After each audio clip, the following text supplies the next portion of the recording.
Assalamualaikum warahmatullahi wabarakatuh. Perkenalkan, nama saya Yuli Triani dengan NIM C1C021197. Saya berasal dari Prodi S1 Akuntansi dan di sini saya akan menjelaskan materi perpajakan 2 yaitu tentang pajak penghasilan pasal 21. Sebelumnya, apa itu pajak penghasilan pasal 21? Definisi pajak penghasilan pasal 21 merupakan pajak atas penghasilan berupa gaji, upah, honorarium, tunjangan, dan pembayaran lain dengan nama dan dalam bentuk apapun sehubungan dengan pekerjaan atau jabatan, jasa, dan kegiatan yang dilakukan oleh orang pribadi subjek pajak dalam negeri. Nah, penerimaan penghasilan yang dikenakan pajak penghasilan pasal 21 yaitu ada pegawai. Yang kedua ada penerima uang pesangon, pensiun atau uang manfaat pensiun, THT, JHT termasuk ahli warisnya.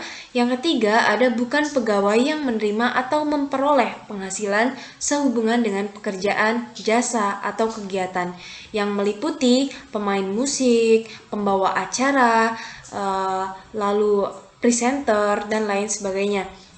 Dan yang terakhir, ada peserta kegiatan baik perlombaan, rapat, konferensi, sidang, serta kegiatan-kegiatan lain.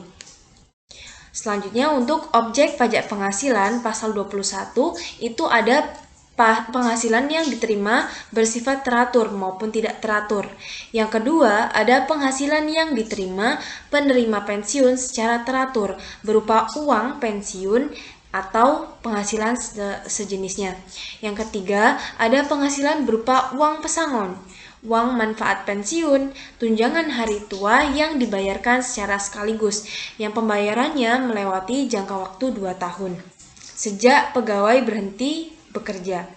Lalu yang keempat, ada penghasilan pegawai tidak tetap atau tenaga kerja lepas, berupa upah harian, upah mingguan, upah satuan, upah borongan, atau upah yang dibayarkan secara bulanan. Yang kelima, ada imbalan kepada bukan pegawai. Berarti kalau bukan pegawai, PNS bukan termasuk. Yang keenam, ada imbalan kepada peserta kegiatan, antara lain berupa uang saku yang dimaksud dalam subjek pajak tadi. Ketika kita mengikuti kegiatan-kegiatan perlombaan, maka terdapat juga objek pajak pasal 21 berupa uang saku, uang representasi, uang rapat, dan imbalan sejenis dengan nama apapun. Selanjutnya ada penghasilan berupa honorarium atau imbalan yang bersifat tidak teratur. Yang kedelapan ada penghasilan berupa jasa produksi, tantim, gratifikasi, bonus, atau imbalan lain. Yang kesembilan penghasilan berupa penarikan dana pensiun oleh peserta program pensiun. Jadi apabila dia tidak pensiun, bukan seorang pensiun, berarti dia tidak bisa mengambil penghasilan berupa penarikan dana pensiun itu. Nah, yang terakhir ada penerimaan dalam bentuk natura atau kenikmatan lain yang diberikan oleh pertama, wajib pajak yang dikenakan pajak penghasilan yang bersifat final, ingat sifatnya final. Yang kedua, wajib pajak yang dikenakan pajak penghasilan berdasarkan norma penghitungan khusus atau limit profit. Selanjutnya yaitu tentang PTKP pajak penghasilan pasal 21. Besarnya PTKP setahun yang berlaku mulai 1 Januari 2015 pada Undang-Undang Nomor 112 PMK Nomor 10 Tahun 2015. Yang pertama yaitu 36 juta untuk diri wajib pajak orang pribadi. Yang kedua ada 3 juta tambahan untuk wajib pajak yang sudah kawin. Yang ketiga ada 36 juta tambahan untuk seorang istri yang berpenghasilan digabung dengan penghasilan suami. Dengan syarat atau ketentuan penghasilan istri tidak semata-mata diterima atau diperoleh dari satu pemberi kerja yang telah dipotong pajak berdasarkan ketentuan dalam Undang-Undang PPh atau pajak penghasilan pasal 21.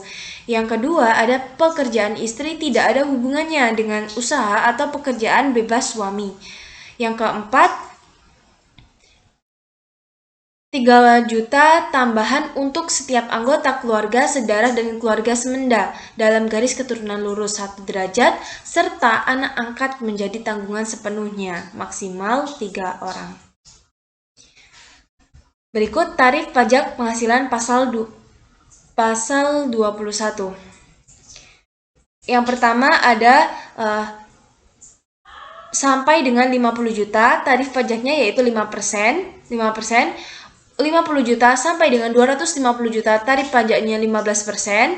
250 juta sampai dengan 500 juta, 25%. Dan di atas 500 juta yaitu 30%. Kewajiban seorang pemotong pajak penghasilan pasal 21. Kewajiban pemotongnya dilakukan oleh bendahara pemerintah, yaitu pertama, wajib mendaftarkan diri ke KPP. Yang kedua, wajib menghitung, memotong, menyetorkan, dan melaporkan pajak penghasilan pasal 21 dan pasal 26 yang terutang untuk setiap bulan kalender. Yang ketiga, ada pajak penghasilan pasal 21 atau 26 yang dipotong wajib disetor ke kantor pos, disetor ke kantor pos atau bank paling lama 10 hari setelah masa pajak berakhir. Yang keempat, pemotong pajak wajib lapor sekalipun nihil, paling lama 20 hari setelah masa pajak berakhir. Yang kelima, wajib membuat catatan atau kertas kerja perhitungan PPh pasal 21 atau 26 untuk setiap masa pajak. Yang keenam, ada wajib menyimpan catatan atau kertas kerja sesuai dengan ketentuan. Dan yang terakhir, wajib membuat bukti potong dan memberikannya kepada penerima penghasilan. Baiklah, itu tadi materi yang bisa saya jelaskan mengenai pajak penghasilan pasal 21. Saya Yuli Triani. Apabila terdapat kesalahan dalam penyampaian materi saya mohon maaf. Saya akhiri. Wassalamualaikum warahmatullahi wabarakatuh.